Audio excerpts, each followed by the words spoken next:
Thank you. Good afternoon, everyone, and welcome to this session of the Louisiana Historical Association's 2020 online conference. I'm Charles Shindo, Professor of History at Louisiana State University, and what we have today is what remains of two different sessions. So if you're wondering what the connection is between these two papers, you're not alone in that. So hopefully Professor Dietz will make some sense of it all for us at the end. But I'm going to go ahead and start with our first paper. The title of this session is Heresy in Medieval Europe and Among Modern Japanese.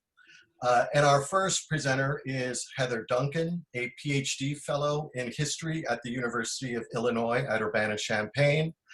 And her paper is titled The Origins of Languedocian Catharism. So Heather. Thank you, Charles. All right, can everyone see my screen? In 1248, Alemanno of Roxide made a confession of his heretical beliefs in Toulouse. He had heard and believed that God did not make visible things, that there was no salvation in marriage or baptism, that the bodies of the dead would not rise again, and that there were two gods, one good, one bad. Alemanno's confession is an extraordinary example of Cathar dualism, perhaps one of the most infamous of medieval heresies. The exceptional nature of the primary sources and almost romanticism of events, such as the Albigensian Crusade with its cries of "kill them all, God will know his own," have ensured Catharism's prominent place in historical debate and scholarship. That Catharism entrenched itself in the heart of Languedoc is well known. How it came to areas of Western Europe, however, is another matter entirely.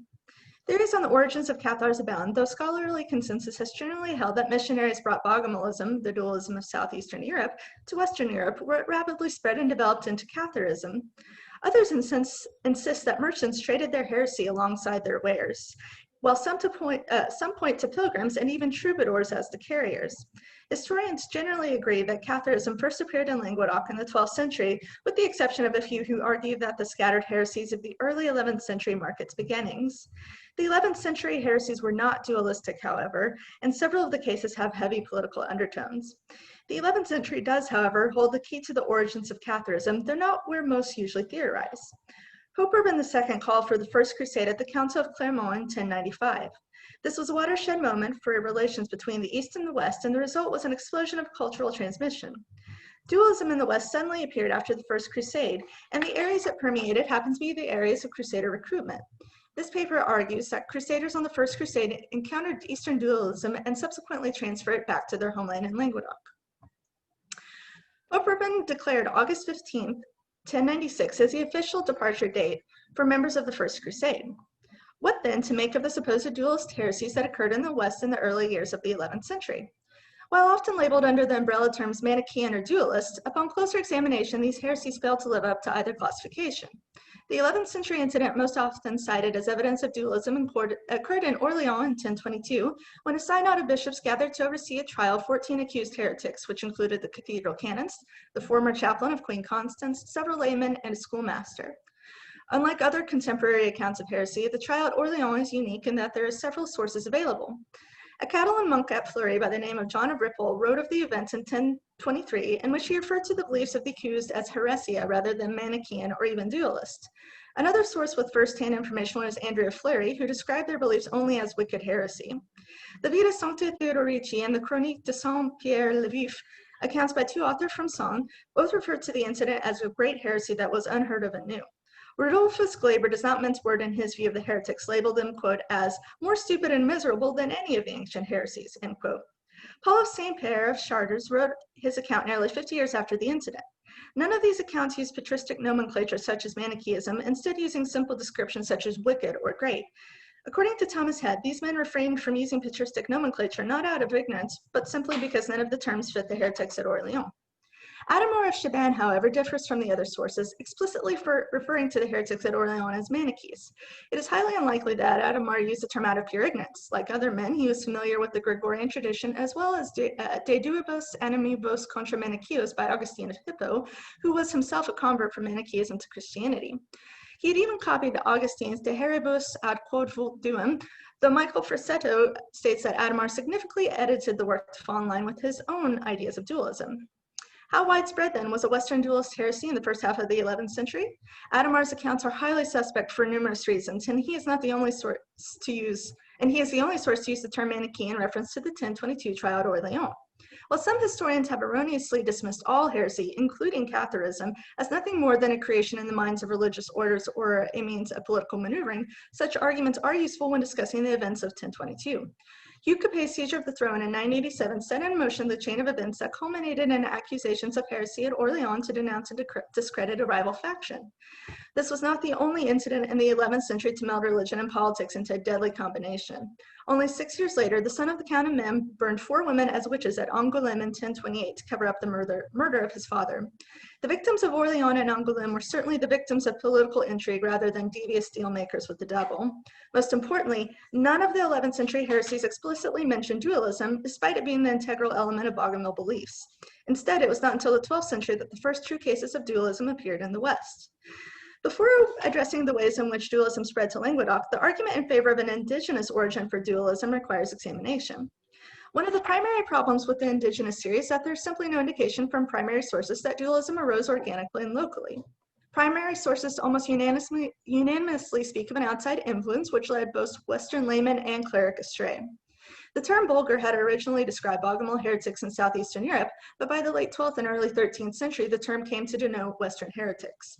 In 1201, Robert of Auxerre wrote that a legate accused a man named Everard of, quote, the heresy of the Bulgars, end quote.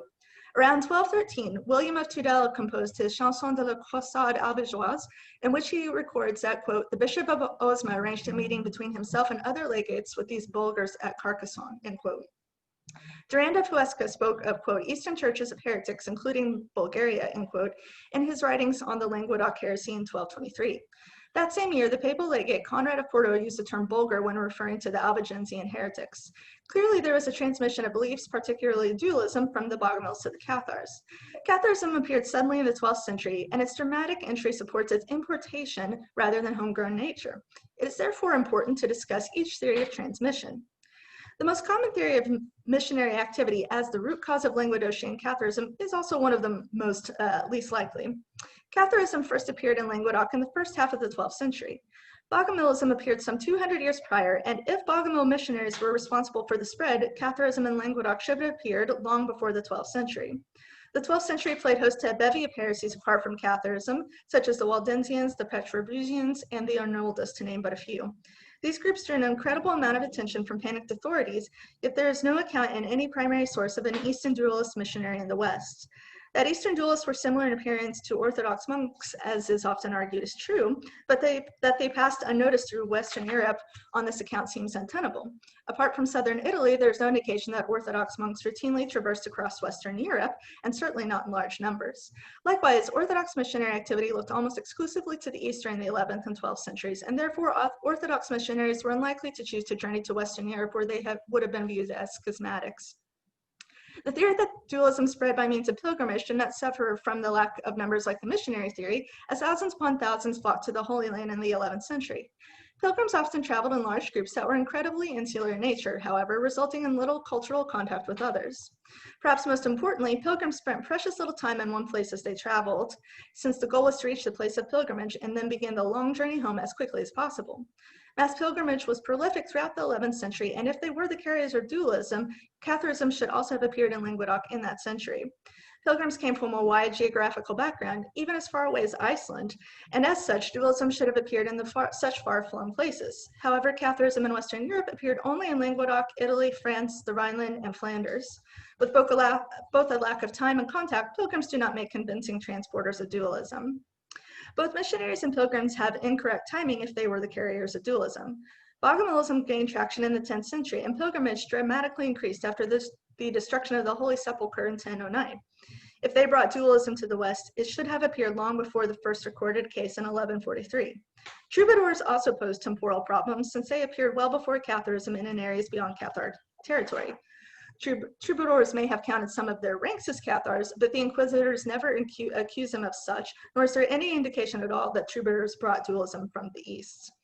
The theory of merchants as dualists also suffers from timing issues, though opposed to missionaries, pilgrims, and troubadours, in that merchants arrived too late to Languedoc. While merchants may have played a role in bringing dualism to Italy, this is not the case for Languedoc. Most of the trade was regional, with long-distance exports like wine being sent to Bordeaux. At the time of Catharism's development in Languedoc, the region had not developed long-distance trade with Byzantium and was only starting to sign agreements with Italian cities.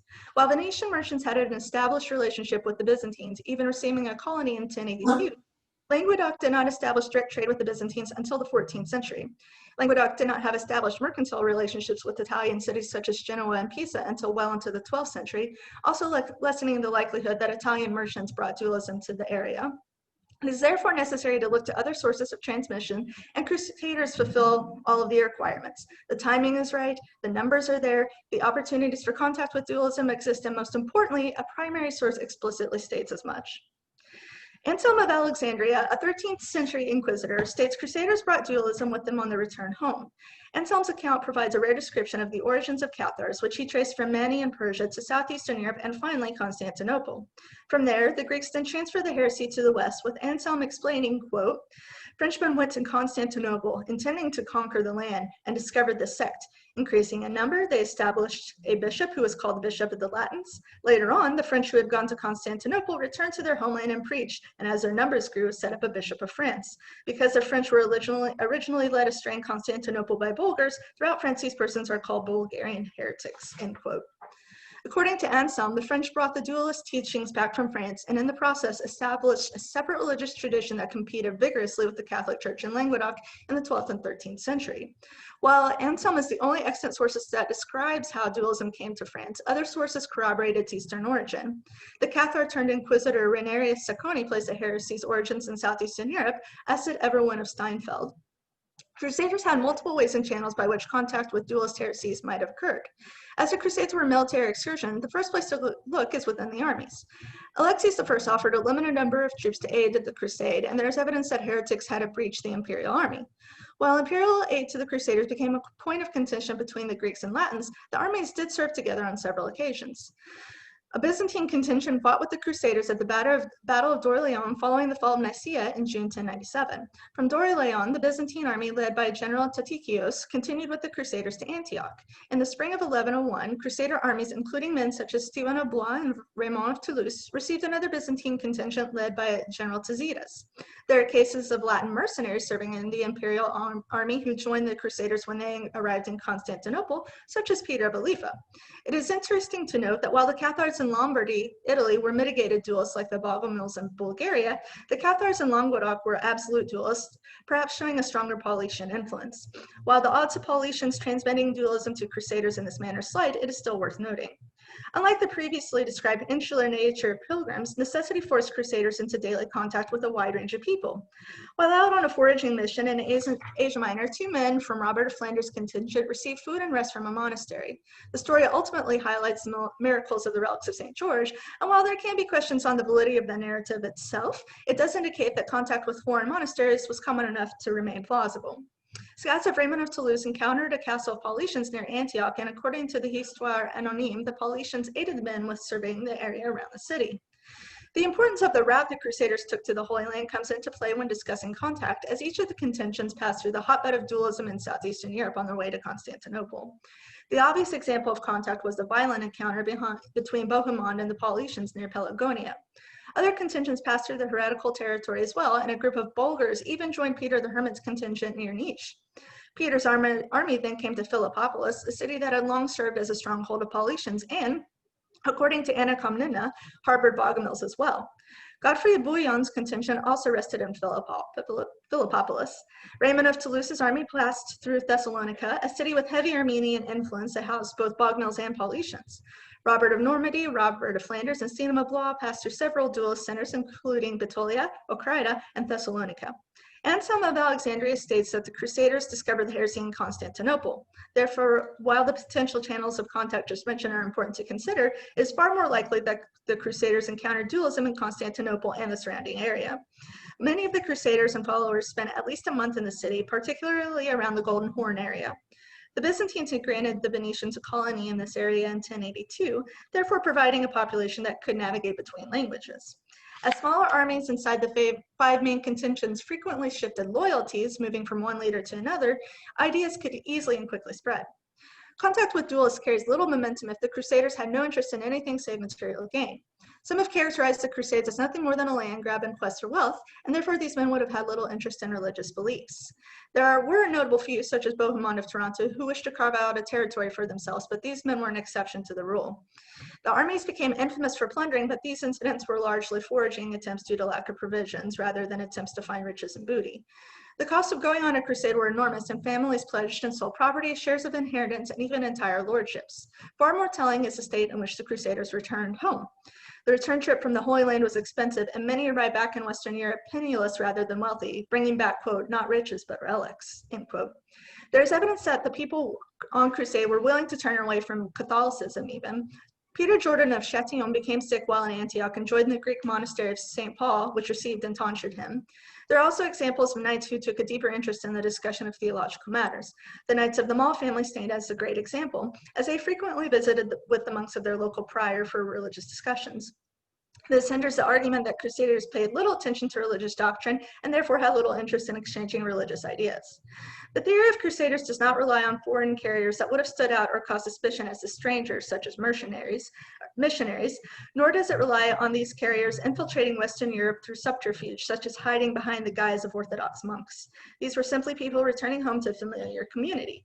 Crusaders certainly had the numbers, and these recruits came from areas that align with the regions in which Catharism later appeared, as shown in the map on the PowerPoint. Catharism first appeared in the written record in 1143, though as a vision of St. Hildegard suggests, it had been developing before that date. Crusaders began returning in the fall of 1099, providing a suitable amount of time for Catharism to develop and establish itself, especially as elements of the First Crusade continued into the 1120s. That many familial groups from a wide range of backgrounds went on crusades together potentially allowed families to nurture and develop dualism quietly from within, giving it firm roots from which to spread. Unlike pilgrims, Crusaders spent months in areas of Eastern dualism, such as Constantinople, and had daily contact with a wide range of people. In conclusion, this evidence overwhelmingly supports the argument of this paper that dualism came from the East by way of the participants returning home from the First Crusade. Catharism entrenched itself so deeply in Languedoc that it took the Albigensian Crusade and almost 100 years of Inquisition to uproot it permanently. France assumed Languedoc as a result, and while Catharism itself is long lost, it continues to envelop the region even today. Historians, conspiracists, popular writers, and tourists descend upon Languedoc every year in search of the Cathars, visiting sites such as the city of Carcassonne and their final refuge at the castle of Montségur. Little did Urban II know that his call to crusade at Clermont would usher in a new heresy that would take centuries to eradicate. Thank you.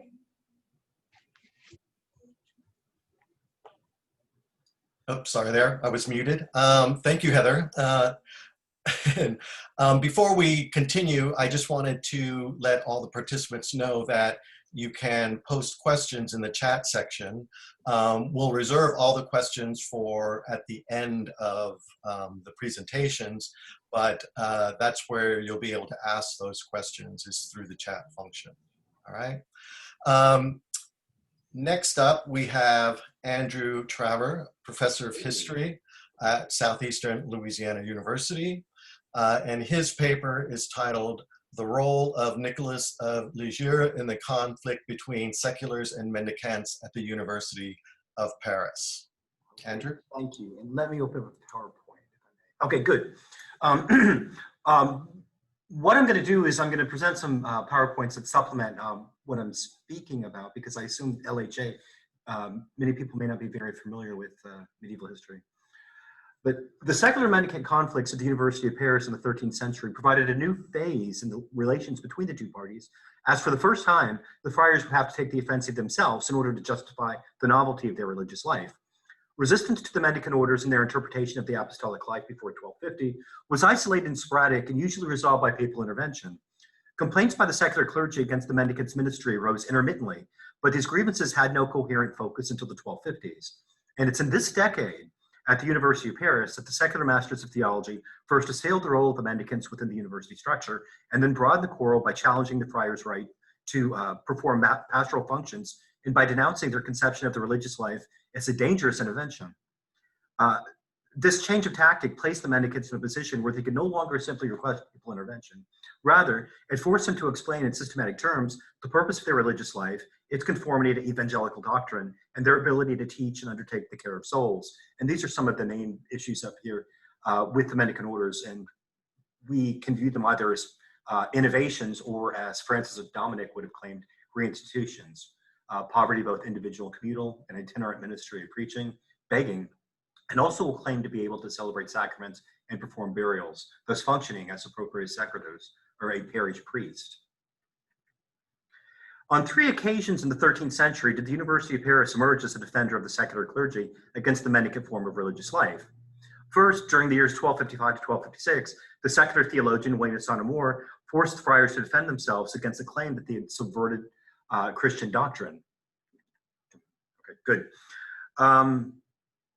Second, during the papal interregnum of 1268 to 1271, William's students, Gerard of Abbeville and Nicholas of Lisieux, renewed the seculars' offensive against the friars. And then finally, throughout the 1280s, the secular masters Henry of Ghent, Godfrey of Fontaine, sought clarification of the papal bull Ad Fructus Uberes in 1282, which permitted the mendicants permission to perform pastoral functions without parochial approval. This paper examines the role of one secular master in 2 works within the second stage of the secular mendicant conflict of Paris. It's Nicholas of Lisieux's piece written in response to Thomas Aquinas' De Perfectione Spiritualis Vitae, entitled De Perfectionis Status Clericorum, and his polemical treatise against the Franciscan John Peckham and Dominican Thomas Aquinas, appropriately known as Contra Peckham et Thomam. The University of Paris had initially welcomed the friars into their consortium. However, conflict soon emerged, as the seculars later claimed, when the mendicants failed to observe the academic cessatio, or the university strike measure, to seek amends for the violation of an academic privilege. Moreover, during one such suspension of lectures, the Great Dispersion of 1229 to 1231, the Dominicans had irregularly appropriated a teaching chair in theology for themselves. So by 1236, the mendicants had obtained 1/4 of the theological teaching positions at Paris. And by overseeing the succession of their own brethren as teaching masters within these chairs, they successfully removed these positions from the control of the secular masters. Andrew, Yes. excuse me. I don't believe any of us can see your PowerPoints. Oh, you can't? Okay. You can't now. There we go. Yep. Can you see it? Yep, there we go. Okay, good. All right. Well, the first one simply had issues with the mendicant orders, and the second one had the participants in each phase of secular mendicant conflict. All right. In early spring 1253, the university called for a suspension of classes following a recurrent town and gown encounter between university students and the Parisian bourgeoisie. The 3 mendicant masters refused to participate in the cessation, which consequently lasted 7 weeks. After the masters and students had returned, the university excommunicated the friars for failing to obey academic statutes and subsequently expelled them from the studium. While the university resisted the integration of the friars, the first academic opponent of the mendicants in this quarrel emerged as William of Saint-Amour. In 1255, an intellectual exchange between William and the Franciscan apologist Bonaventure brought the theoretical questions surrounding the mendicants' orders into the spotlight. In a series of disputed questions, sermons in its De Periculis Novissimorum Temporum on the dangers of the last times, William denies that absolute poverty and begging ever played a role in the life of Christ and the apostles, thus removing any scriptural foundation for the mendicant orders. He argues that to give all to the poor and follow Christ means either to enter a monastery in which possessions are held communally, or to live by manual labor in order to obtain future sustenance. Begging, he explains, is perilous and can expose one to a multiplicity of sins, including suicide and tempting God. Moreover, civil law explicitly prescribes mendicancy for the able-bodied. In De Periculis, William claims that only the episcopacy and the parochial clergy, as the successors of the 12 apostles and 72 disciples, can perform pastoral functions. He compares the friars to the girovagantes who wander aimlessly, lack stability, and serve their stomachs rather than God. He warns constantly of the appearance of false preachers and the damage they inflict upon the church. Through false piety and feigned sanctity, they will lead the laity into error. He labels them thieves and robbers who will enter the congregations of the faithful by preaching and teaching and will arrogate the powers of prelates for themselves. Chapter 8 of this work presents 8 signs to demonstrate the dangers of the last times have started to appear. William links them all to the ministry of the mendicants. Public discussion of the mendicants' privileges ended on the 5th of October, 1256, when Pope Alexander IV, at the instigation of the Dominicans, condemned De Periculis. He then excommunicated William, deprived him of his benefices, and with the assistance of King Louis IX, had him expelled from France. Although in exile, William remained active. He continued to write, and in the early 1260s published his Collectiones Catholicae, which is a massive expansion of De Periculis. In 1265, Pope Clement IV promulgated the bull Quidam Temere.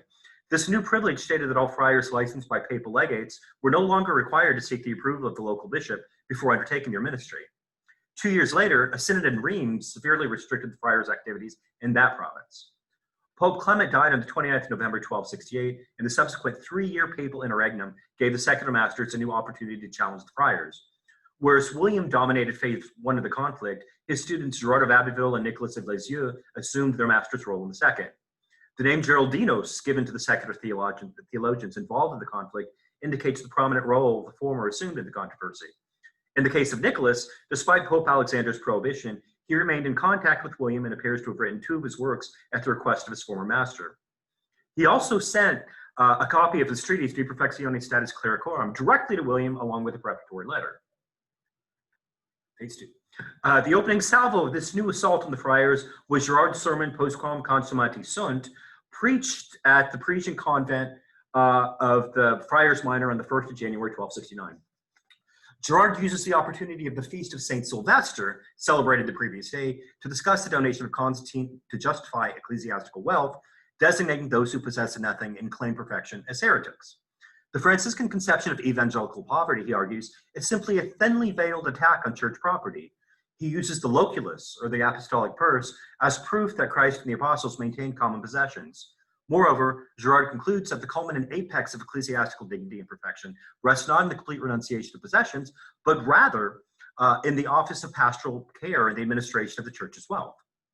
The Franciscans, Bonaventure Peckham, and the Dominican Aquinas all immediately jumped to defend the mendicants against a new offensive by the secular masters. Of particular interest is the role of Nicholas of Lisieux in the second stage of conflict. Of Nicholas's life, we know very little except that he was a canon and a treasurer of Lisieux. He appears as a regent master of theology at Paris by 1270, and he takes an active role in the second stage of academic conflict against the friars by producing 5 polemical works, 3 of which have been edited and published. He directs 2 of his treatises against Thomas Aquinas' apologetic works, De Perfectione, which treats the issue of states of perfection within the church, and Contra Retrahentes, which deals with the subject of children entering religious orders and the correct relationships between the commandments and the counsels of poverty, chastity, and obedience.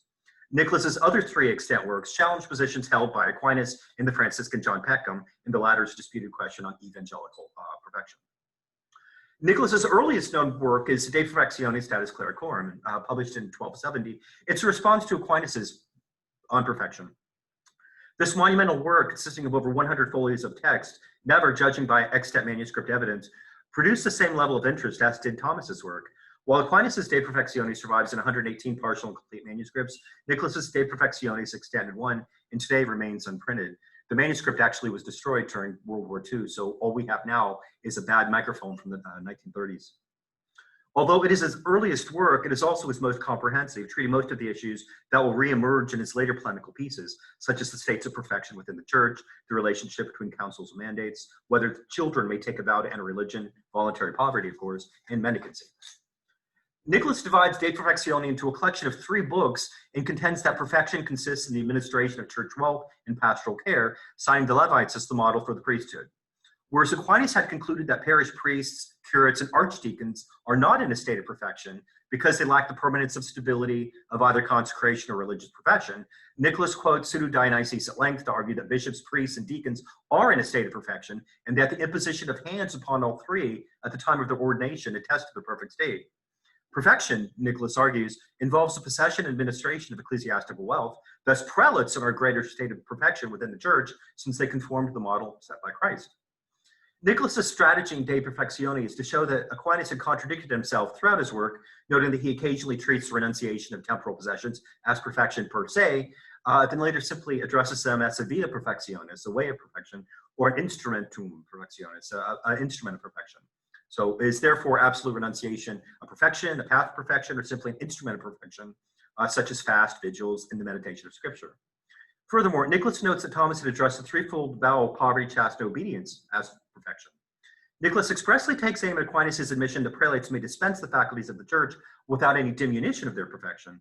The mere insinuation that the administration of church wealth involved any decrease in perfection contradicts scripture, the church fathers, and even the example of Christ himself, who dispensed wealth through the loculus. Nicholas then extracted portions of his work, and later in the year circulated a list of 23 errors he collected from Aquinas' De Perfectione, the errors of Thomas. Against Thomas, he argues that a vow or perpetual obligation is not required for perfection, and that the monastic state is not to be preferred over the priesthood. The sensationalist tone of his compilation permeates the entire work as he accuses Aquinas of reviving the errors of Pelagius, Vigilantius, Jovinian, and Berengar of Tours. Nicholas's third known work is an academic question entitled Hanc Questionem, this question. Nicholas divides this work into three parts. The first addresses the correct relationship between evangelical counsels and precepts. The second is a response to Peckham's disputed question on evangelical perfection, while the third portion is a brief reply to Aquinas' Contra Trahentes. It forms sort of a rough draft as Nicholas expands all three portions in two separate treatises. The first treatise is on the order of precepts to councils. It's an expansion of the first portion of Hanc Questionem, addressing the relationship of mandates and councils. In it, he reiterates against Aquinas and Peckham that the commandments must first be mastered before undertaking the evangelical councils. Aquinas had earlier established three groups of people to whom this rule cannot apply: children, those newly converted to the faith, and sinners.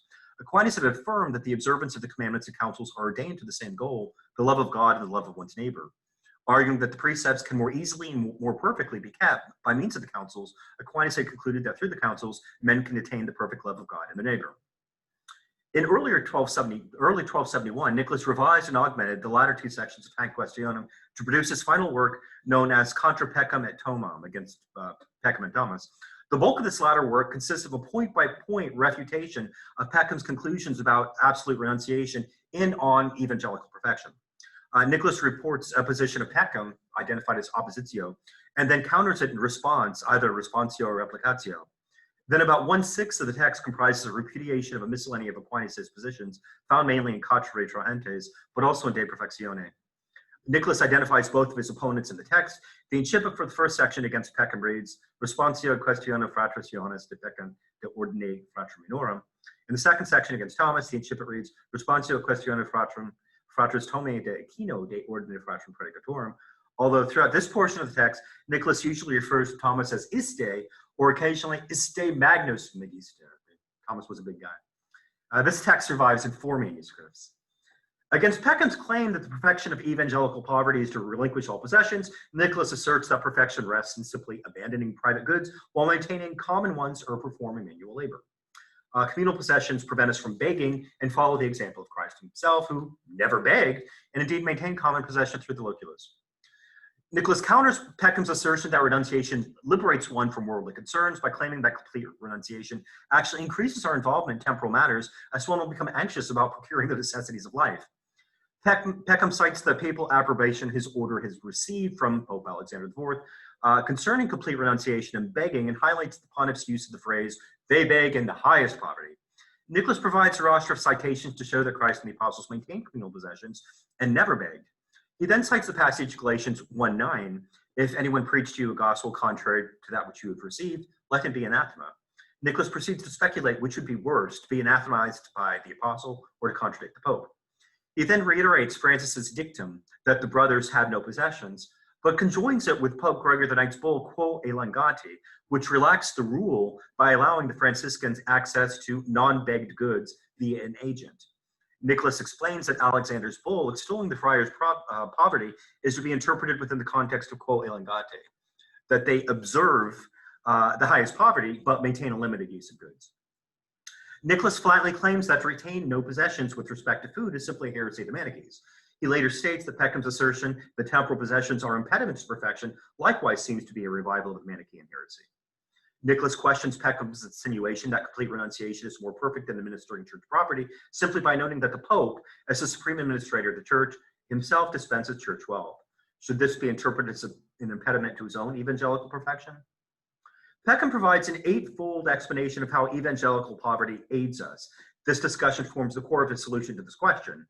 Nicholas dissects each one and refutes them accordingly. First, Peckham states that poverty aids in the mortification of the flesh. Nicholas replies negatively by stating that begging makes us lazy, restless, curious about the affairs of others, and forces us to frequent the houses of the wealthy in order to obtain sustenance. In a possible paean to his former master, Nicholas quotes a litany of citations warning against begging, all of which spring from William of Sonomore's literary corpus. Begging forces us to use honeyed words to commend ourselves to others, and makes us wander from house to house in search of food, and ultimately causes us to serve our own bellies rather than God. Second, Peckham sees poverty as an aid to the elimination of desire. Nicholas disagrees and views poverty and begging as a way to increase desire, since one must beg for daily necessities. Nicholas instead recommends manual labor, lest one be forced to act perversely to attain daily food. Peckham views poverty as an aid to perfect humility. Nicholas counters and argues rather that poverty and begging lead to pride, as one must act contumaciously and proud in order to pretend to be holier than others in order to solicit sustenance. Fourth, Peckham argues that poverty leads to the tranquility of heart.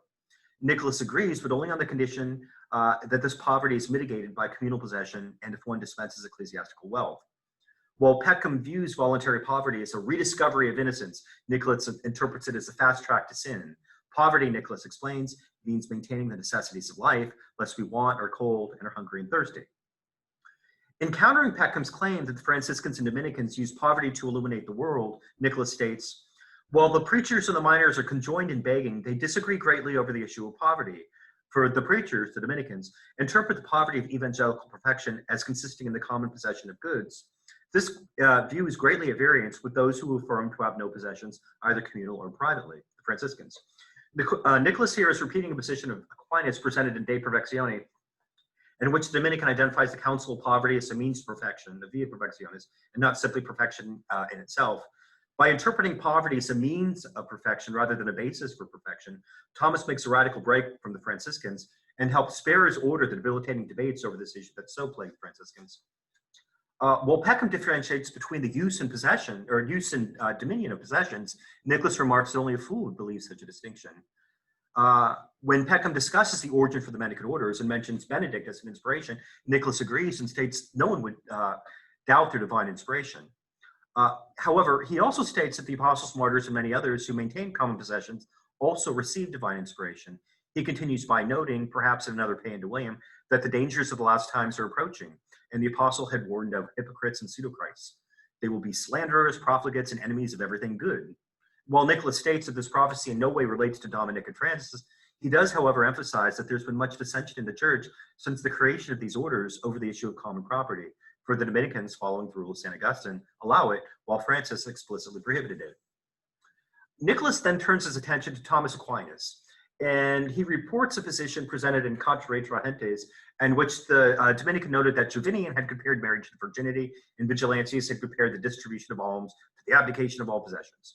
Nicholas then presents a brief history of monasticism and notes against Bonaventure that rather than being a restoration of the apostolic life, the idea of an itinerant begging religious order was in fact a radical innovation.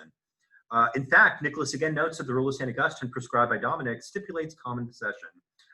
Nicholas then states that Aquinas had stated the prelates are an inferior state than monks and compares this to positions held by the heretic Vigilantius. Nicholas repeats a charge that Aquinas had made against the secular theologians. No one should enter the religious life until he deliberated a long time and taken counsel of many friends and relatives. Both Nicholas and Girard recommended deliberation and warned that such inspiration could proceed from the devil. Aquinas responds that if the inspiration to enter religious life is from the Holy Spirit, it must be followed as quickly as possible. He cautions, however, that excessive advice from friends can be detrimental, and he warns against guidance from family members. Nicholas recommends careful consideration and deliberation, using the example of the rich young ruler in Matthew 19, who sought advice about eternal life directly from Christ. Nicholas repeats Aquinas' complaint against the seculars over whether one should bind oneself to a vow to embrace religious life. Girard and Nicholas both protest this practice, citing Pope Innocent IV's decretal, which required a year's probation before entering religious orders and prohibited taking the vow before the completion of the probationary year. Aquinas rather had responded affirmatively, arguing that good works done under a vow are much more meritorious than those performed without any such obligation. In the case of children, Aquinas had distinguished between a simple and a solemn vow.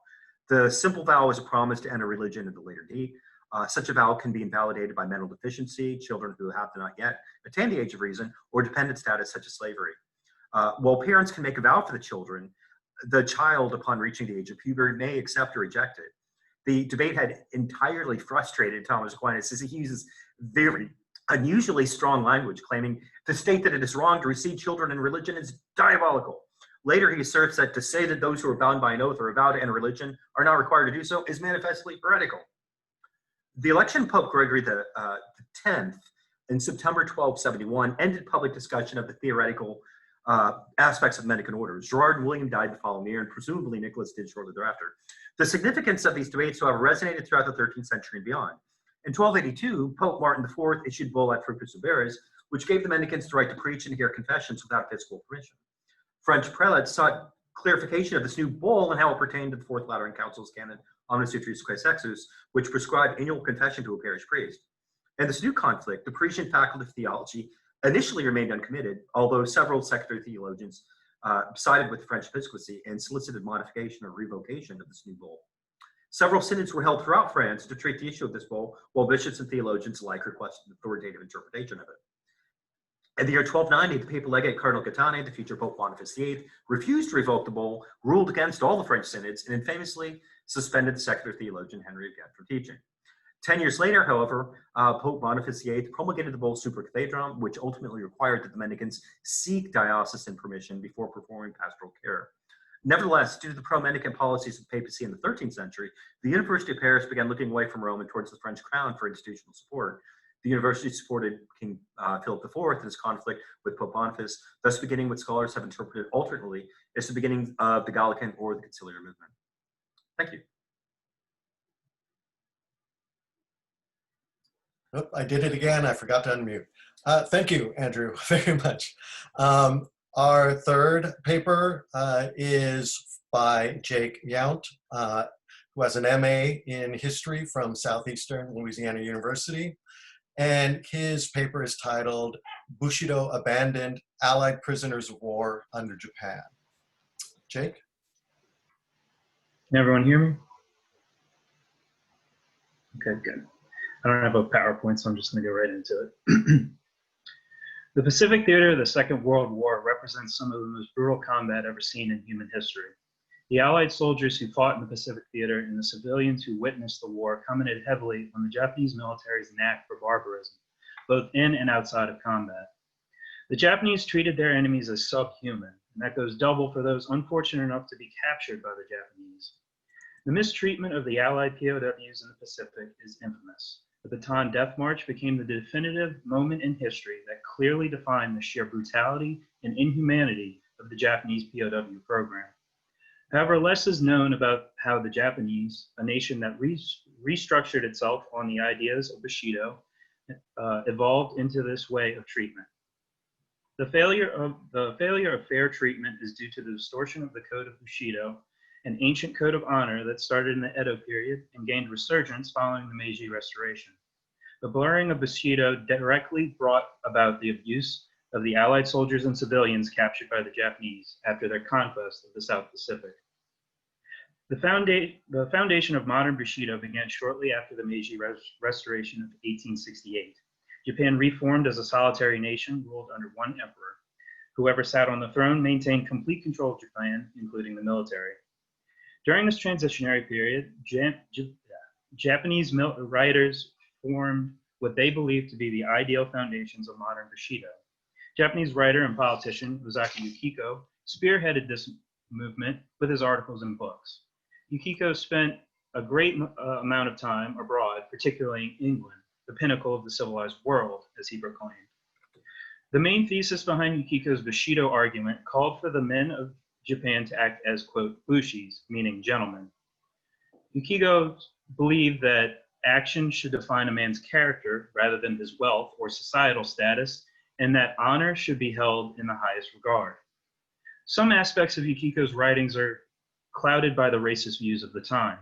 In one of his articles, Yukiko warned his fellow Japanese citizens that if they did not accept Bushido into their lives, Japan would suffer the same, quote, fate of the Jews and Chinese and would not be respected by the rest of the world. These views are not particularly groundbreaking, but act as an interesting parallel to the rise of anti-Semitism seen throughout Europe, for example, the Dreyfus Affair of 1894 in Paris. Yukiko's books and articles found wide distribution and readership throughout Japan, and both political and military leaders used his arguments to form the backbone of Japanese life and military training. Under the new ideals of Bushido, the Japanese military saw great success throughout the late 18th and early 19th centuries, the apex being their resounding victory over Russia in the Russo-Japanese War in 1905. Japan's victory shocked the Western world and placed them firmly on the global scale. Following their success in backing the Entente powers during the First World War, Japan received an invitation to sit at the Paris Peace Conference. To the Japanese delegation's dismay, the Big Four of the conference swept many of their intended compensations aside. The Japanese delegation furiously stormed out before the conference concluded. The events of the 1919 Paris Peace Conference marked the definitive pivot point in Japan's interpretation of Bushido. Japan began regarding international law as a Western fabrication and slowly restructured their national outlook. The major shift in Bushido occurred during the Showa period in the late 1920s. Nationalism and militarism, similar to the rise of fascism and Nazism in Europe, reached an all-time high, while honor took a back seat. Civilian and military life in Japan became one and the same. Bushido became institutionalized, a proponent of propaganda, and enveloped nearly every aspect of Japanese life. Political and military officials alike began writing articles and books like the, quote, revival of Bushido and moral training of soldiers that argued that all Japanese needed to devote their lives to the emperor.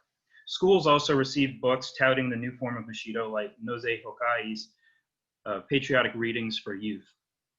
Civilians, both young and old, received some form of military training.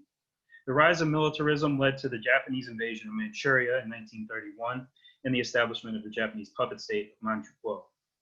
Following the Manchurian invasion, Fumimaro Konoe, the soon-to-be Prime Minister of Japan, stated, quote, "The impetus of the Meiji Restoration has carried us thus far with honor and success, but now it is for the young men to take up the task and carry the country forward into a new age." Konoe's proposed new age arrived sooner than he expected and in much more drastic terms than he ever envisioned. Starting in 1937, the Japanese military swept into China and continued their expansion southward into the colonial territories of the British, French, and Dutch. On December 8, 1941, one day after the attack on Pearl Harbor, Japanese forces invaded the American-controlled Philippines. By the early months of 1942, 140,000 Allied soldiers and roughly 130,900 civilians now found themselves as prisoners of the Japanese. The guidelines of the Japanese POW program relied on the rules listed in the pamphlet Army Instructions Number 22. Published in 1904, the pamphlet featured little in terms of revisions and updates. As expected, the rules and regulations established in the instructions are outdated by the 1940s, vague on detail, and completely ignored in many cases by the Japanese guards. Following their capture, the Allied soldiers marched towards their internment camps. The infamous Bataan Death March saw POWs march upwards of 60 miles nonstop.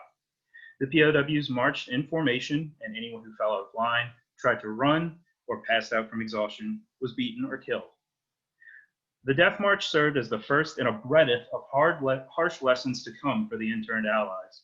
Some POWs learned to adapt quickly or either die or, at worst, suffer under their captors. Sergeant Charles Balaza, an American stationed on Corregidor, stated, quote, "I picked up a pebble from the ground and placed it into my mouth to control his thirst." The POWs also suffered from humiliations both from the guards and the Japanese press.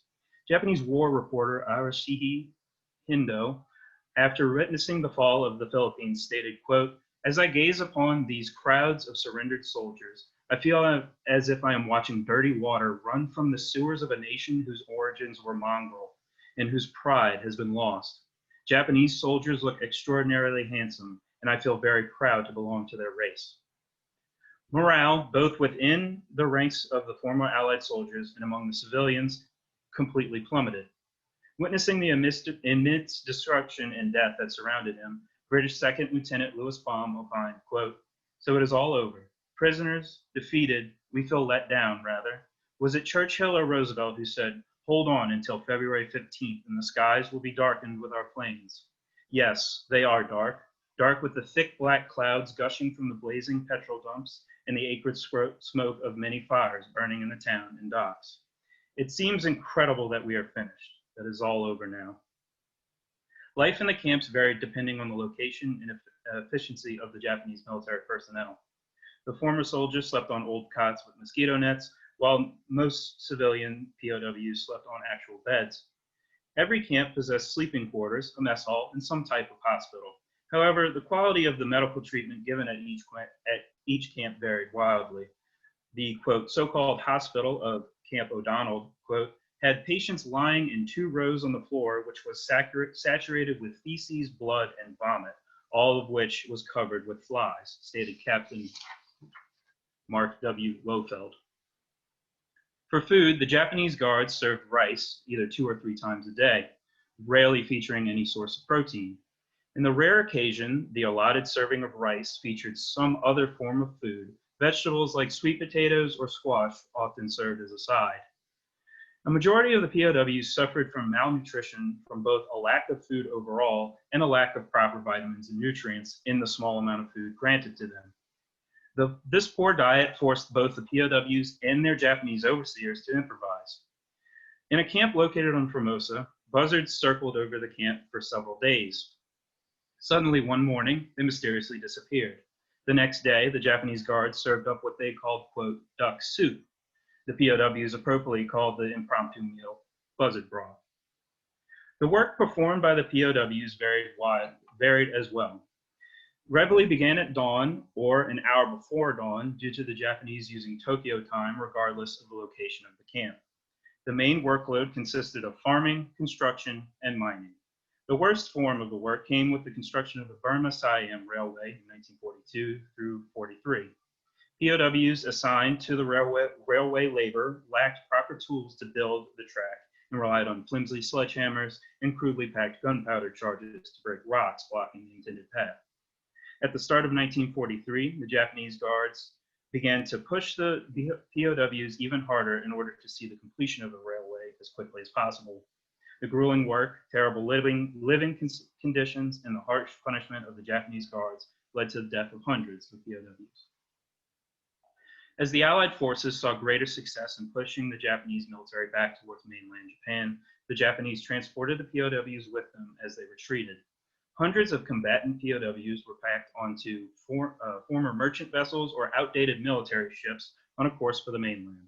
On the decks and in the brigs of these ships, the POWs suffered from some of the worst conditions seen throughout the entire war, earning the vessels the apt title of, quote, hell ships. Following the conclusion of the Battle of Okinawa on June 22, 1944, the Allies reached the crucial decision to drop 2 atomic bombs on the Japanese cities of Hiroshima and Nagasaki. The immense destruction from Little Boy and Fat Man brought about the end of the war in the Pacific, as well as ushered in the atomic age. Despite the extensive research from Allied commanders on the presence of Allied POWs in both cities prior to the bombing, over a dozen POWs with a confirmed 12 American POWs perished in the Hiroshima blast, and a total of 350 POWs died in Nagasaki. On August 15, 1945, over a radio broadcast at noon Japanese Standard Time, Emperor Hirohito announced the formal Japanese surrender. The emperor announced the surrender in a formal and slightly outdated dialect of Japanese, requiring many of his younger subjects to ask their parents or older relatives to translate for them. Quote, the emperor never spoke explicitly of either surrender or defeat, states historian John Dower. Quote, he simply observed that the war did not turn in Japan's favor and the trends of the world were not advantageous to us. He enjoined his subjects to, quote, endure the unendurable and bear the unbearable. Following the emperor's announcement, a score of Japanese military personnel scrambled to cover up anything tied to the violent acts of the POW program. On August 20th, 5 days after the surrender broadcast, Japanese commanders issued a statement to all camps with 2 clear instructions. Quote, documents that would be unbearable in the hands of the enemy are to be treated in the same way as secret documents and destroyed. And that, quote, personnel who ill-treated POWs and internees, or who are held in extremely bad favor by them, are permitted to take care of the situation by immediately transferring or fleeing without a trace. The SCAP trials following the Japanese surrender exposed the horrors of the Japanese POW program to the world. One of the worst cases to arrive on the desk of the SCAP investigators was case 420. This case involved 8 American POWs being experimented on by doctors and nurses of the Kyushu Imperial University. The POWs suffered from organ removal and, quote, seawater blood transfusion experiments. One of the livers of a dissected POW was even served as a course at a party hosted by the university doctors.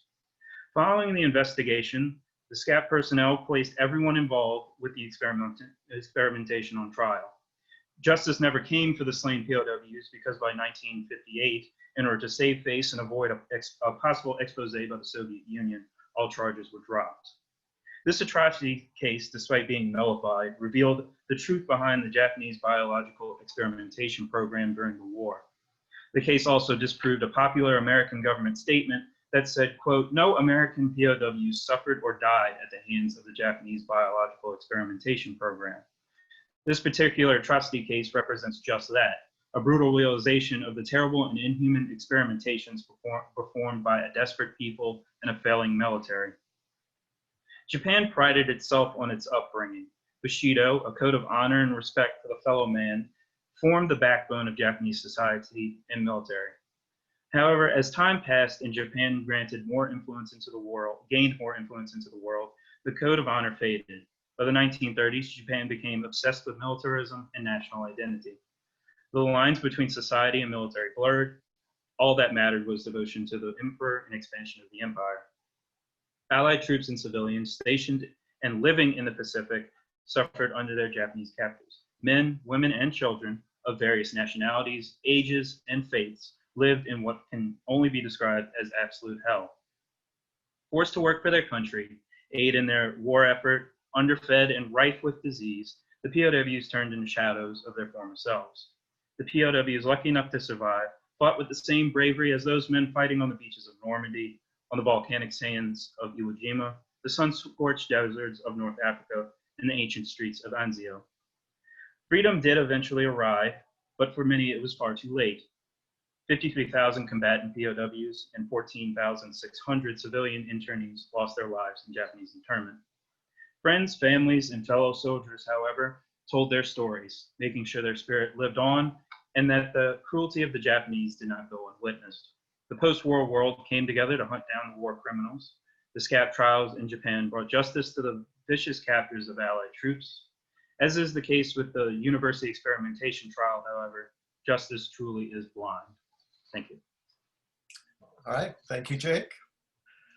And now we have a comment and an attempt to try to tie these all together by Maribel Dietz, history professor at Louisiana State University. So I'll hand it over to you, Maribel. Thank you. Can everyone hear me okay? Yes, great. Well, first of all, I want to thank Heather, Drew, and Jake for their papers, their presentations today. Thank you very much. And I've been tearing my hair out trying to think how I'm going to tie it all together after Chuck set me up to try to tie everything all together. Let me first say that I'm a medievalist, but I'm an early medievalist, so I'm a little outside of the eras that we're talking about. But I have some comments and some questions, overall comments and questions that I'd like to say. First of all, with Heather and Jake,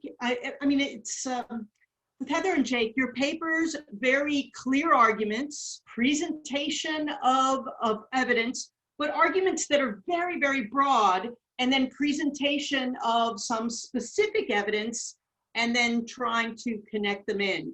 Where with Drew, Dr. Traver, here we have this in-depth looking at this late 13th century debates, which many in our audience probably didn't even know how we had these battles between secular clergy and mendicant clergy and attacks on the Franciscan and Dominican ideals of poverty and begging. But where I'm going to ask you, Andrew, is to try to put it into what's the larger picture, and I'll get to that in 1 second. But let me start with Heather. And as I understood it, your paper, you are trying to argue that the first Crusaders are the ones who brought Catharism into Languedoc. And you do a really nice job of giving us an overview of the different theories of transmission. I do have a couple of comments and questions. Number one, and I know you were trying, it was remarkable. You did a lot in a very short time. And I'm assuming this is connected to your PhD work, and I'm sure you can tell us about that and where this is all going. But one thing I will push you on is your terms and defining your terms. I was able to read your paper and I could see that there are times you're very specific about, are they actually talking about Catharism? Are they talking about Manichaeism? Are they talking about just a kind of blanket heresy? And I would just want to push you a little bit to try to be careful with those terms and define them for us. Bogomil, the Bulgars, the Paulicians, mitigated dualists versus absolute dualists. I mean, if you're reading this, we can understand it a little bit, but you may want to specify for us. And I would even say one of the sources that you use, Anna Kamenna, when she's talking about the Bogomils, she quickly will say the Bogomils, you know them, they're the Manichees, they're the Bulgars, they're the, and immediately using these same sorts of terms. One question I have for you is the relationship between the label of heresy, because again, we can't get heresy without orthodoxy, right? The label of heresy and the language and the ethnicity of the supposed heretics. Many times when you're talking about these heretics, I mean, you've got the Cathars, and they're from Languedoc, and they're speaking a different language, and then you've got your Armenians and the Bulgarians. So I'm wondering, where do the lines of are you practicing Christianity correctly to, oh, you are a different community, a different language community. And with that too, I know you said at a certain point, you say, yes, historians often dismiss the idea that these heresies ever even existed. And I just want to push you on there a little bit because we can see these labels becoming accusations as well.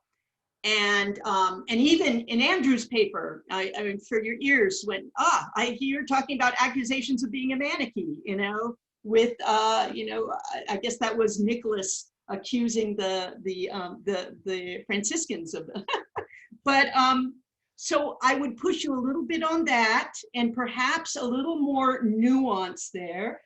I would also ask you, you introduced someone to me I had never heard of before, Anselm of Alexandria, a 13th century inquisitor, as you said, and that he is your key source. If this is your key and sort of only real smoking gun source, help us out, explain, and let us know that. The other thing is, and you showed on your map, and you're making a correlation between where the Crusaders are coming from and where the heresy ends up happening. And yes, we've got Raymond of Toulouse, and we've got some guys from the South, but, and again, I'm not a Crusade historian per se, but at least the first Crusade, a lot of those Crusaders are from the North, and they're from Normandy. And I noticed in your map, that's not an area considered hotbed of heresy. And some of the other areas that Crusaders did come from, the sort of heresies that come up there are not necessarily the Cathar heresy. So I would push you there on your argument about, well, if they're coming back, why is it here in Languedoc that it, takes root? And then finally, I just wanted to say, okay, your paper has all kinds of great things. You end on this very optimistic note of, I have overwhelming, the evidence has overwhelmingly, and I mean, we all like to do that, but in many ways, I think we need to be a little more cautious. There could be, even for the Crusades, a multiplicity of reasons for going on crusade. So instead of just the black and white land grab versus religiosity, and with the issue of bringing this back and crusaders concerned with religion and bringing it back, I just feel that rather than, you know, making a big, I've overwhelmingly proved that there's a direct connection to both these things. I would say just to step back a little bit and nuance it a little bit. Okay, and now let me go on. Okay, I don't see Andrew there right now, so let me switch to Jake. And Jake, I apologize to you for, for being a medievalist. And in fact, I mean, one of my comments was, you're very unfortunate that I have just finished teaching the Iliad and the Odyssey and talk about brutality of war and mistreatment of captives. I've got it there, but yeah, those are poems. But one thing that I would say, I really enjoyed most of the body of your paper and the research you were doing. The framing I was a little concerned about. In the very beginning, you were talking about the, let me see, yes, the Japanese knack for barbarism, and the big one was, the most brutal combat in human history. Okay, and I'm a medievalist, just, you know, and so I would just step back from that. You've got solid material in your work, and that kind of language gets a little inflammatory, I think, and a bit ahistorical, where you've got interesting things. I like the way you talk about the impact of this, of the Bushido and the samurai honor code in the 19th century and then the early 20th century. I thought that was all very good. And then trying to tie that into how you get this treatment of the POWs. I think the best part was where you talked about the reaction the Japanese had after the Paris peace accords, and feeling that, let me see if I can quote you directly here, that international law was this Western fabrication and it doesn't fit these Eastern traditions. And in many ways, the Japanese were being ignored and left out. And so there was a kind of East-West thing. I thought that stuff was very good. But again, watch out. And also, I mean, war is brutal, and war is particularly brutal to combatants and prisoners.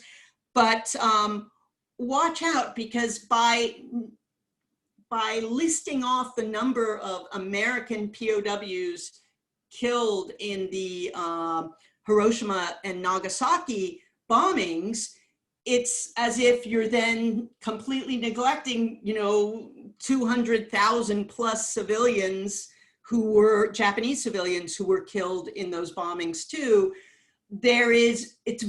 One could very easily turn this around and say, okay, you were saying that Japanese are desperate, and so we have this mistreatment of the POWs and working them.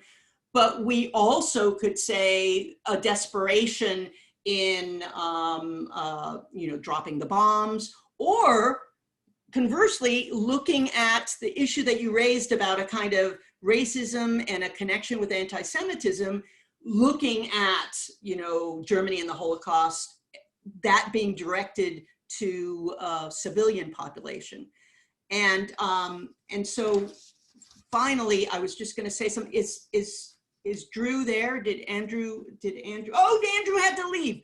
Okay, so Andrew had to leave, but I was going to ask him more about the Manichees there and the connection, mainly the connection. I didn't get his paper, so I didn't get to read it ahead of time, but I wanted him to press his connection with how the mendicants were being protected by the French king and how they were being protected by the Pope. And with that, I thank you again for your papers, and I've learned very much. Well, so Heather, would you like to respond to what Professor Dietz has said? Certainly, and you were right on the money. That was actually a very, very, very, very condensed form of my master's thesis. So yeah, there's a lot more there. But yeah, and you brought up some really interesting and good points. I'm really interested too, especially since it came up in Dr. Traver's paper, the use of the term Manichae. And I noticed throughout all of my research, it becomes this very umbrella term, almost like a boogeyman of the Middle Ages. So, you know, anytime there's any suspicion of heresy, you get, oh, it must be Manichaees. And it really draws on all these tropes, just anything just crazy and evil, it's Manichaees. So for example, they're accused of all sorts of very horrible things, like, you know, they have orgies in basements, and then the women who get pregnant, you know, they eat their babies and burn them and turn them into ash. And so you get all these really sort of wild things that come up with the term Manichae, and it really just becomes an umbrella term for heresy. And then also regarding the map, I wrote several things down, so I hope I hit all your points. Let me know if I don't. With the map, that was that included more heresies than just Catharism. That was the best map I could find. So I got that just for the PowerPoint, but in future I probably would be best to just make my own. So as far as the contingents, they actually, yeah, they came from Normandy, but there also was a contingent from Flanders. And then they traveled through the Rhineland and then went back that way as well. And they also switched around a lot. So you have these small groups who would often, like, they might be with Stephen or Raymond of Toulouse one day, and then the next day they're just like, well, you know, here I come, you know, Bohemond, here I am. And so that's where you get sort of that shifting nature. And it depends too on how you define the heresies. Like I said, a lot of the early 11th century heresies have been labeled dualist, and so that's why you'll see them on maps. Like I believe the map I showed Orléans in 1022, which I don't see as an actual case of probably heresy at all. It was definitely some political play going on. And you ask why in Languedoc, and to me that's what's so fascinating, is because it's such a unique area. I mean, all areas are unique, but when compared to France, because for those who don't know, at this time, Languedoc was not a part of the Kingdom of France. And, you know, they were very kind of on their own. Yes, you know, the Counts of Toulouse would pay homage to the kings of England and the King of France, and sometimes, you know, the king, you know, Aragorn as well. But they really didn't have a lot of oversight. They didn't practice primogeniture, so you had a lot of splitting of estates between all sons and daughters, and so the wealth gap between, say, the nobility and the merchants was very low. And so you get this very urbanized class. It was very isolated, so they didn't have to deal with Viking raids, for example. And as a matter of fact, the Franks never even made it there, except for Charlemagne, and then that quickly fell apart after his death. So you get this very insulated area that hasn't received a lot of militarization like you see in northern France.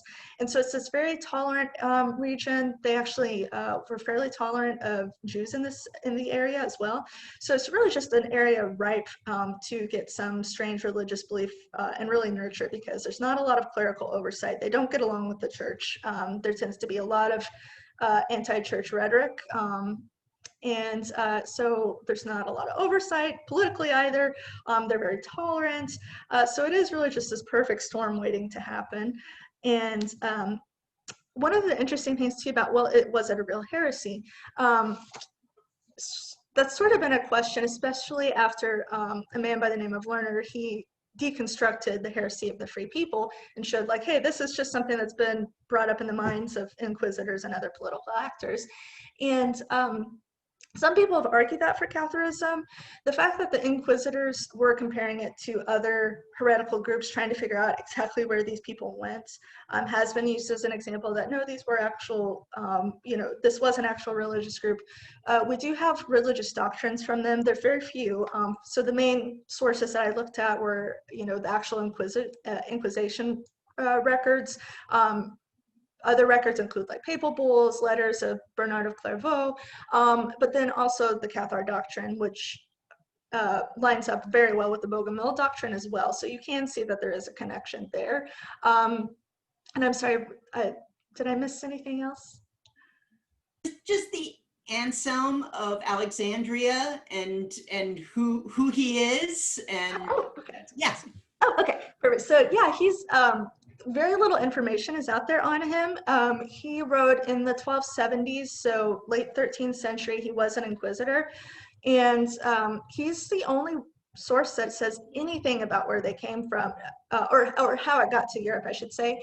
Now, a lot of the sources we do have were actually inquisitors who used to be Cathars, so they have a change of heart and decide to,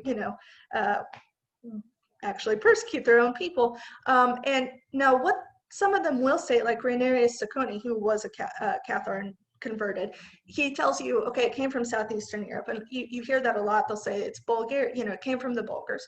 But mostly their focus was not so much like, oh, we want the detailed history of your people. No, they were like, okay, where are you wrong doctrinally? How can we correct this? So their focus was on finding out, okay, what are you doing wrong? And more importantly, who else is doing this with you? Give us names. So he is the only source that actually points to a specific way that it came. He uses the term Franks, which has led some people to believe that the Crusaders, or whoever might have brought it to France first, and then it was transferred down. But I argue that that was, again, sort of like Manichae is an umbrella term. Frank is sort of an umbrella term. You see it interchanged in Crusade literature, like they might call them the Latins, especially if it was a Greek writer, or they'll call them the Franks and just kind of mush them all together. All right, Jake, before we have a question for you, but before we get to that, you want to respond to anything that Professor Dietz said? Just first, thank you for your comments, always appreciated.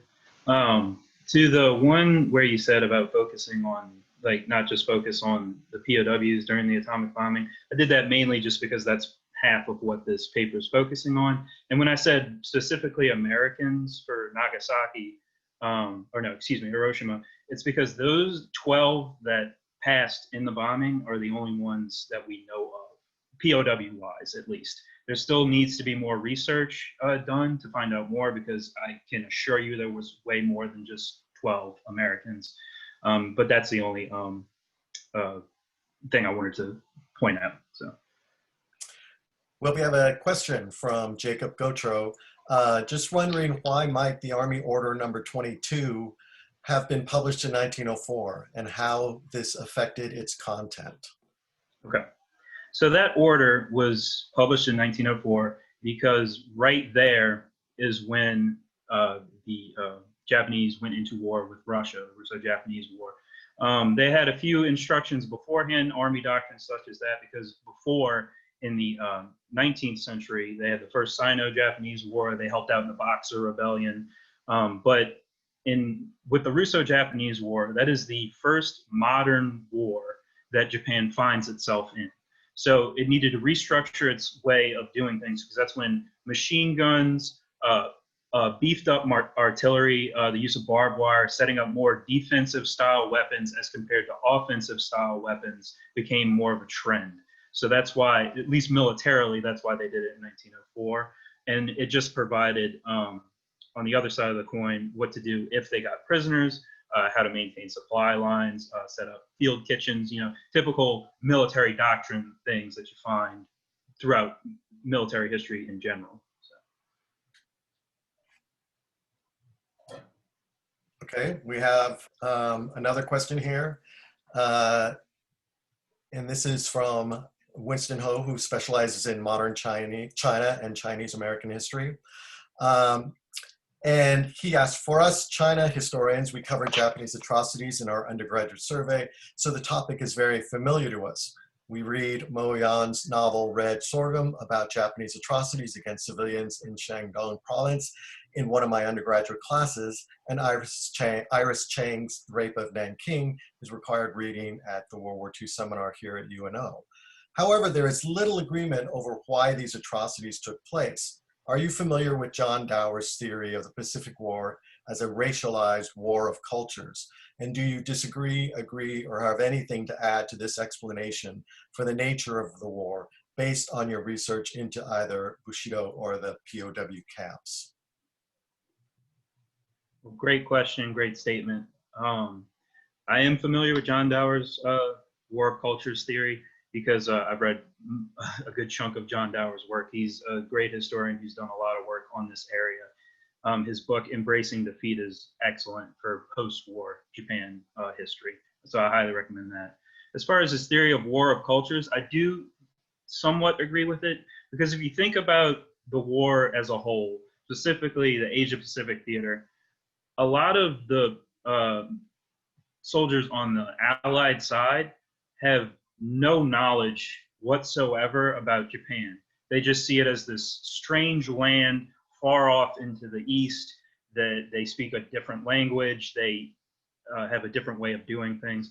So he does back that up in some of his readings, and I do agree with some of that, but I think the atrocities do go further than that in some cases. With the SCAP trial that I was talking about, with the atrocities of the men being dissected at the university, I think that just goes into just psychopathy at that point, nothing to do with race or anything like that, or different cultures. I think they just saw these men that they captured as the enemy, and maybe some of these doctors that are in the university are just have completely lost it. So. But how does that kind of going that far, right, in terms of experimentation and treatment of prisoners and everything, how is that an expression of this this alteration to the idea of Bushido? As far as that goes to for the expression of Bushido. It shows how the Japanese thought that anybody who stood in their way, bringing back to what we said earlier, you know, international law is just Western fabrication. They see anybody from the West as the enemy and nothing more, nothing less. So that's what ties that back into there. And they were all indoctrinated in this.